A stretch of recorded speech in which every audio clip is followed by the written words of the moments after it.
Coming of Age is coming up next. I'm your host, Emily Echeverria. First today, we're checking in with Baptist Healthcare President Mark Faulkner about what's planned for the Baptist Legacy Campus.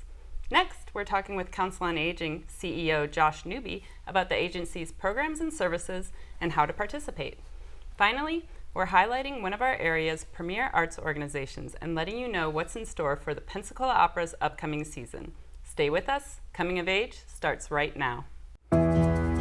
As we age, staying active and connected to community can sometimes become more challenging. But with Council on Aging of West Florida's broad range of home and community-based services, you can stay healthy, independent, and engaged in life. From Meals on Wheels and respite care to senior dining sites and the retreat, we provide the support and connection you need to age your way. Aging is a unique journey for everyone, and we're here to help you meet your needs and thrive while preserving what makes you, you. Since 1972, we've been a trusted advocate for elders and a support system for those who care for them. Now, let's dive into the age-related issues that matter most to you.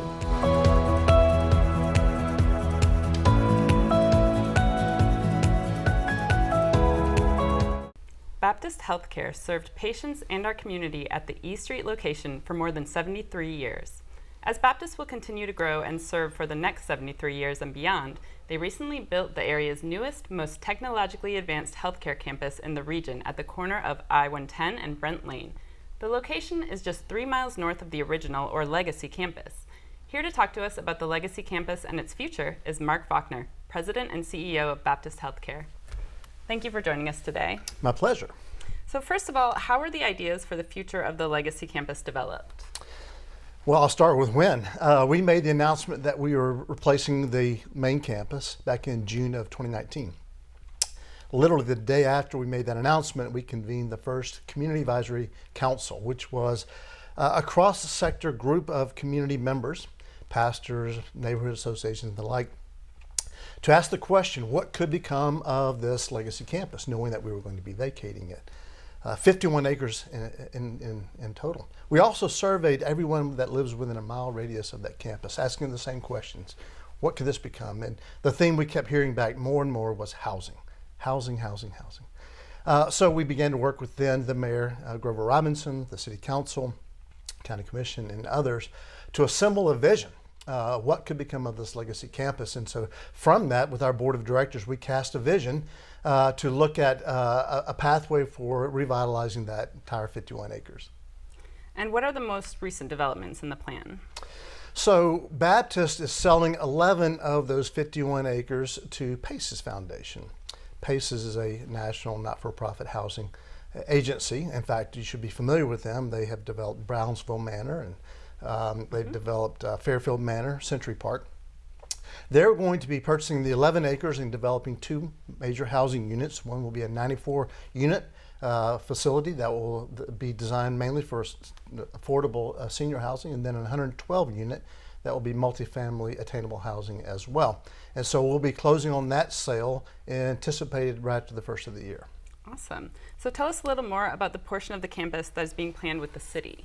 So there'll be a total of 31 acres that we are planning to donate to the city of Pensacola. Back in January of 2024, we signed a letter of intent, both parties, to donate that campus. The reason is Baptist is a private 501c not-for-profit, and we feel like it's better positioned for a new future by donating it to a municipality who has access to appropriations and grants and the like.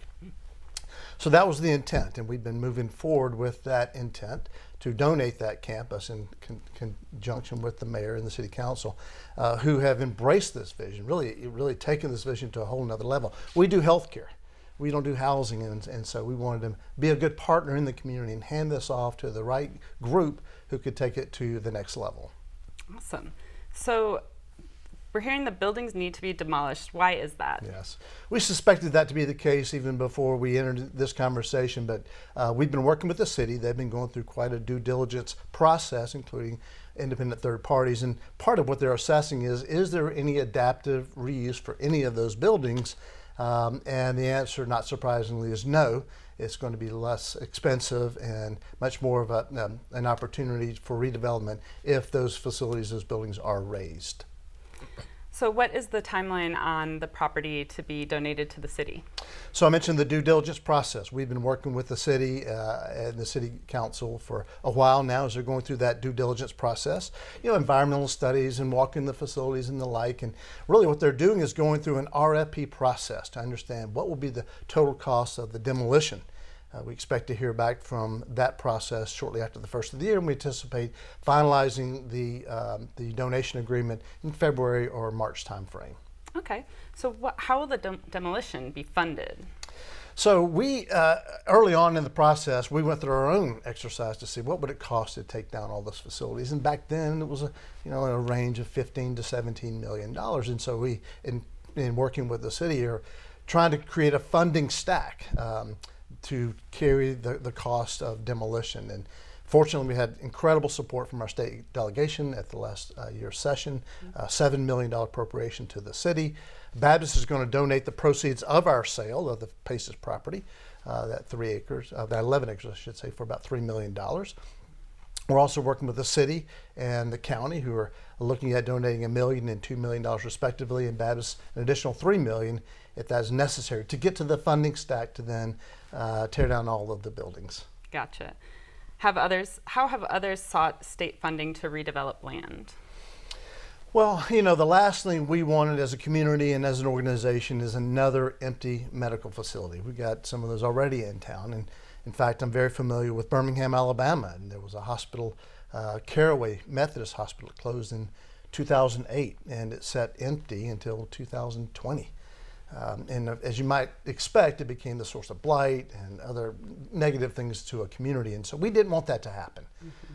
And so, we've learned from that experience. I know that the city of Birmingham, in fact, created about $13 million of incentives to attract development in that. And that has begun. And so we're excited for that city. But we've learned those lessons, and we have learned that others have created these public-private partnerships to come together and create a new vision for an entity such as this. Well, I know a lot of people are watching this, talking about this issue. So how can people stay updated on future developments for the Legacy Campus? Well, you can check in the Baptist Healthcare website. That's ebaptisthealthcare.org. Or I believe we're going to also make a QR code available for your viewers as well. All right. Anything else you want to share about the plans for the Legacy Campus? Well, we're excited. Pensacola is going through a renaissance, and there's so much exciting new development, so much growth, not just with the new campus, which we felt like is a win for our community, but the second win as well, and that being the handing over of this Legacy Campus. It has a lot of personal meaning to a lot of people, myself included. And so we want to make sure we are good stewards of a community asset and creating a new future for our city as well. Absolutely. It's a huge opportunity. Yeah. Well, thank you for sharing this with us today. My pleasure. Thank you for having me. Next up, we've got everything you need to know about Council on Aging of West Florida. Stay tuned.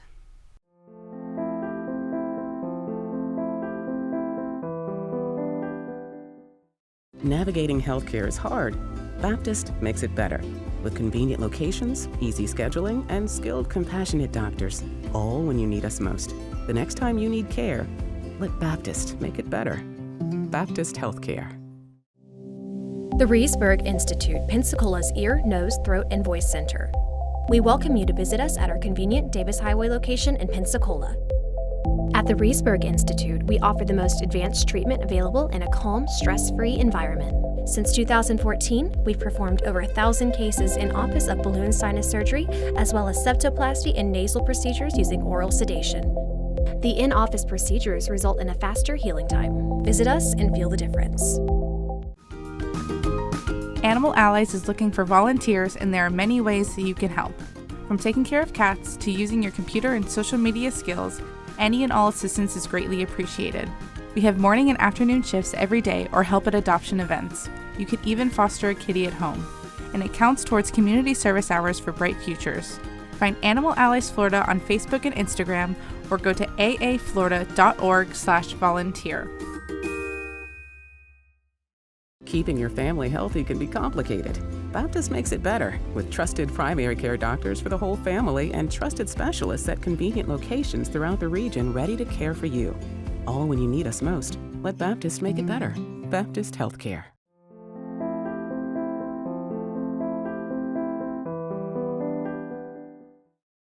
Council on Aging of West Florida is a nonprofit serving seniors and caregivers in Escambia and Santa Rosa counties. We provide vital services like Meals on Wheels, case management, caregiver respite, and more. We've got our agency president and CEO, Josh Newby, here today to tell us more about how it all works and what to do if you're a senior or caregiver in need of services. Thanks for being here today, Josh. Thank you for having me. So first of all, for people who don't know, what are the services that we offer? Sure. So Council on Aging primarily exists to enable seniors to live at home with a relative amount of independence and dignity. We don't provide medical services. We provide non-medical social services similar to what you would receive in an assisted living facility, right? They help with the activities of daily living, whether that's something as basic as meal preparation and light cleanup to in-home companionship, respite for the caregiver, and then of course some of our more intense social services include toileting, bathing, really deep cleaning. The state of Florida a long time ago realized that it's a lot less expensive to serve the senior in the home. And more crucially, that is where the elder wants to remain living, and we enable that. Absolutely. So how does someone start the process of receiving services? Because we get the calls all the time, somebody needs some services, sometimes they need them imminently, but how does it usually work for starting the service process? Yeah, and it's more complicated than I would like, and you're absolutely right. Most people call our agency because we're the ones providing the services. We're the ones that have that public awareness, and so people think, I'll call Council on Aging, and that's how I'll begin with services. What they actually have to do is call a phone number, 850-494-7101, and I know you'll include that, but that is called the Elder Helpline. They or their caregiver, their kid, their spouse, whomever, will call that number, and they will do about a 30 to 45-minute assessment, and then at the end of that assessment, they will get a score from 1 to 5. Based on the outcome of that score determines how quickly they'll receive services from us. The Elder Helpline will then refer to our agency to actually execute those programs. And are there programs where seniors can join immediately without going through that long, sometimes long assessment process? Yes, I'm glad you mentioned that. So the easiest answer to that question is our congregate meal sites. We have 18 senior dining sites across Escambia and Santa Rosa County. That's our service area. And you can call our office directly, 850-432-1475. We will do a brief, 5-minute assessment. But the great news is that everyone qualifies for this, right? All you have to do is be 60 and over. It's not income restrained.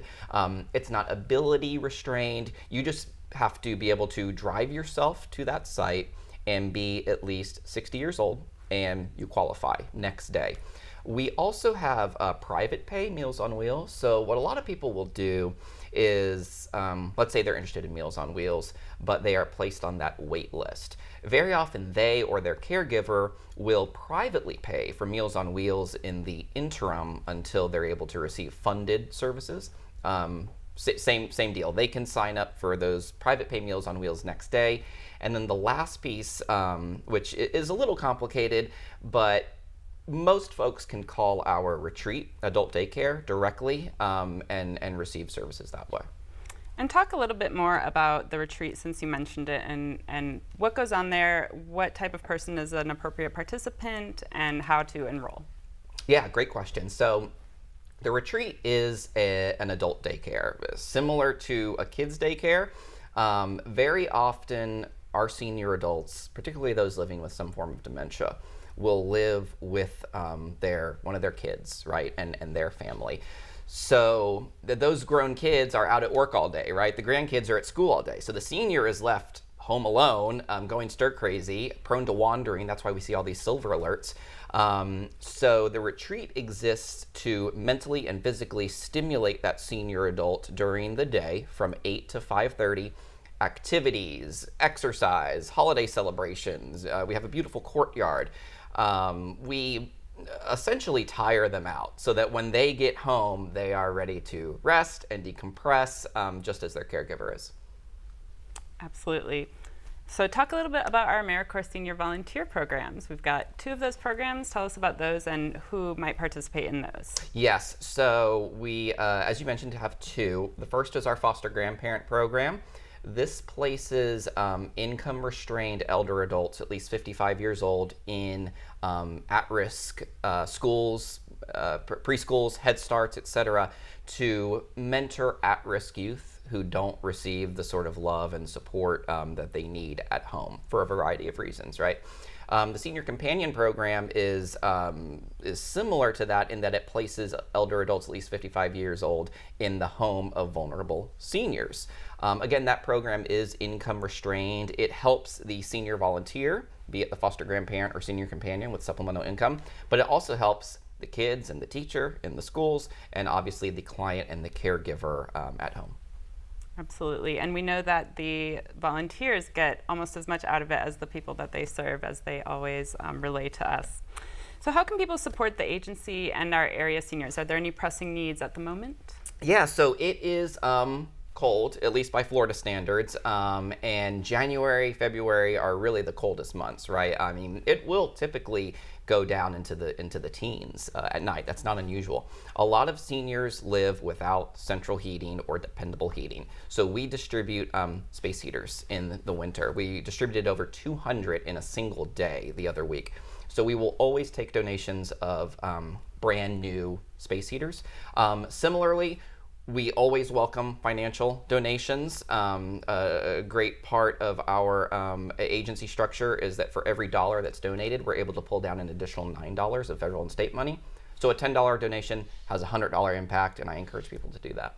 Absolutely. Anything else you'd like to add about our services, programs, anything going on at Council on Aging? I just really appreciate the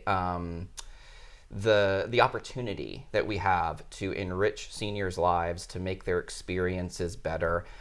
If you're a caregiver, if you're a senior, if you're a child of a senior adult, give us a call at our office, and even though the programs don't originate there, we will help get you connected however we can. Of course. Thank you for telling us today. Thank you. Next up, we've got Pensacola Opera's Artistic Director Corey McKern here to sing some opera.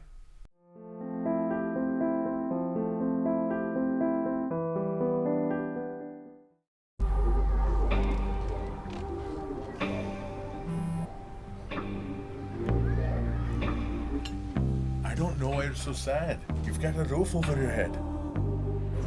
Bro, you gotta stop with that depression stuff. That's a white people thing. Escúchame, en esta casa los hombres no lloran.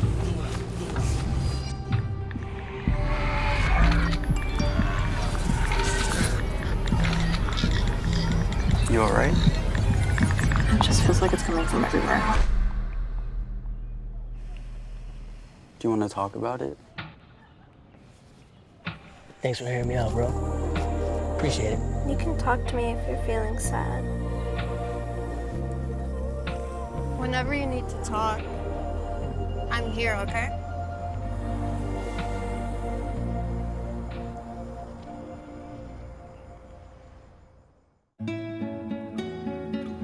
¿Qué color? Perfecto, mijo. Gracias. Thank you. What's wrong, mijo?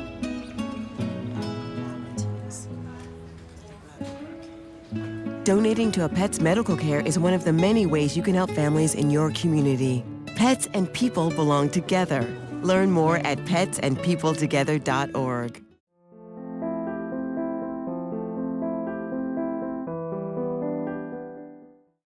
Pensacola Opera is in its 41st season with an upcoming show this month and more events on the way. We've got Artistic Director Corey McKern here to tell us more about what we can expect this season and what opportunities there are for you to experience opera in our community. Thank you for joining us today, Corey. My pleasure. So first off, tell me just the overview of Pensacola Opera. What is your role with the organization? So I'm the artistic director, which means that my responsibility is all things artistic, choosing repertoire, choosing singers to be in the shows, planning our whole season, main stage operas, and then we do a lot of other secondary performances. And in conjunction with our music director, Cody Martin, we plan all that.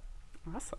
So this month, Pensacola Opera is bringing The Marriage of Figaro to the Sanger. Tell us a bit about the show.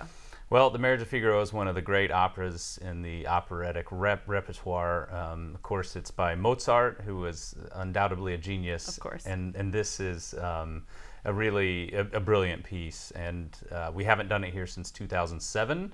And that was my introduction to Pensacola Opera as a singer. I came here to sing the Count in The Marriage of Figaro. And now, all these years later, we're reproducing it, a new production. And we have a great cast coming in, so it's really cool for me to experience this piece at Pensacola Opera twice in such a different way. Wow, so you were here as a performer in that piece, and now you're bringing it Yeah, back so in 2007, I remember we were staying out at the beach, and I was driving across the bridge and coming into town, and I thought, I could live in this town. I really like it. And at that time, Chandler McKern, who's our general director, and I lived in New York, and shortly thereafter, Chandler got a job in Pensacola, and we came down and haven't looked back since. Awesome. Well, we're so glad you're here.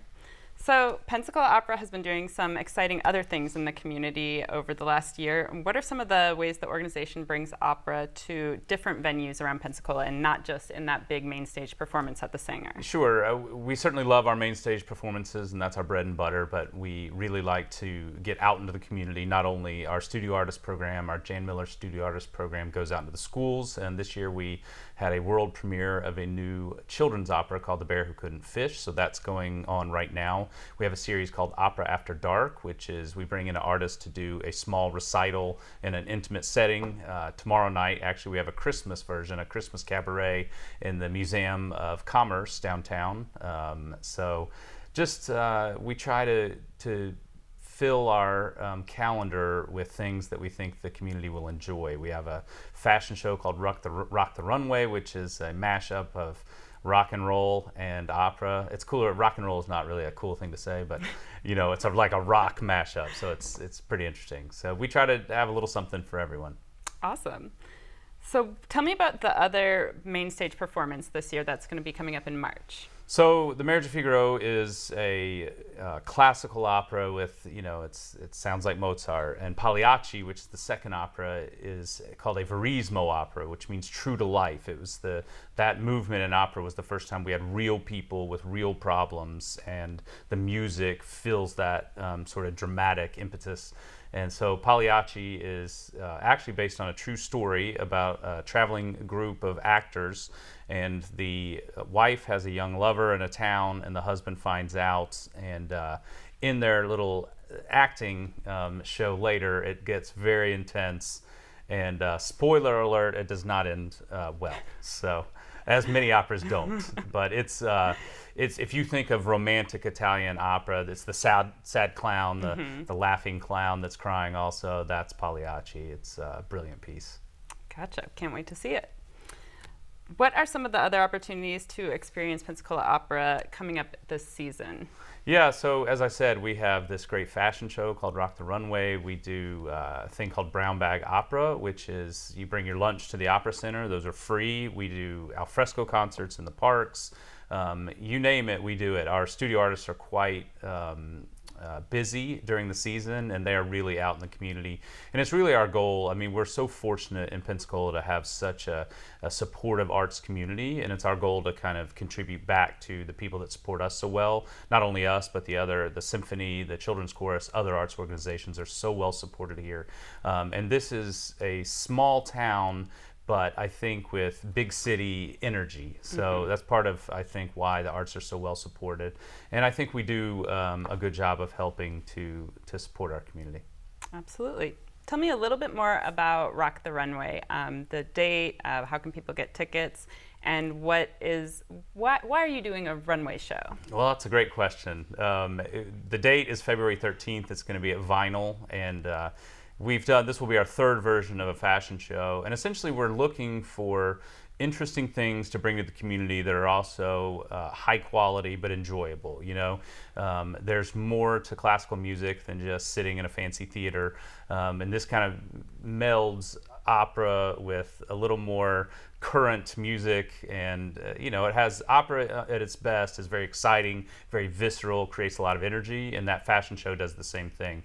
We have models based on opera characters, so we have one person wearing a legit opera costume and then looks inspired by that character different boutiques have, and we have models from the community. So it's just a fun, cool event just to do. Yeah, kind of melding all the different artistic, cultural things, fashion, music, all that. So that will be a wonderful thing. How can people get tickets to shows and stay up to date on what's going on with Pensacola Opera? Yeah, we have a brand new website designed by our marketing director, Alex Hilke, PensacolaOpera.com. So you can go there and see all the things we're doing. It has a calendar, and it gives you more insight into the operas we're doing, into the special events we're doing, and you can find everything there. Awesome. And what would you say to someone who's maybe never been to an opera before and they feel like it might be stuffy or it's out of their reach? What would you say to somebody like that? Give it a shot, particularly this season. Marriage of Figaro and Pagliacci are both very accessible operas. And what else are you going to do on a Friday night or Sunday afternoon in Pensacola, Florida, right? We're lucky that you can drive downtown easily. It's not bumper-to-bumper traffic, or it's not Manhattan where you're trying to get down there on a subway. I think it's a unique thing to do in Pensacola. Valentine's Day is coming up, Christmas is coming up. Get your partner some tickets to the opera, and you won't regret it. It's an interesting night out. Yeah, and a great date night. Absolutely. Thank you for being here, Corey. My pleasure. Thank you. And thank you for watching. Until next time, enjoy life. You've earned it. As we age, staying active and connected to community can sometimes become more challenging. But with Council on Aging of West Florida's broad range of home and community-based services, you can stay healthy, independent, and engaged in life. From Meals on Wheels and respite care to senior dining sites and the retreat, we provide the support and connection you need to age your way. Aging is a unique journey for everyone, and we're here to help you meet your needs and thrive while preserving what makes you, you. Since 1972, we've been a trusted advocate for elders and a support system for those who care for them. Now, let's dive into the age-related issues that matter most to you.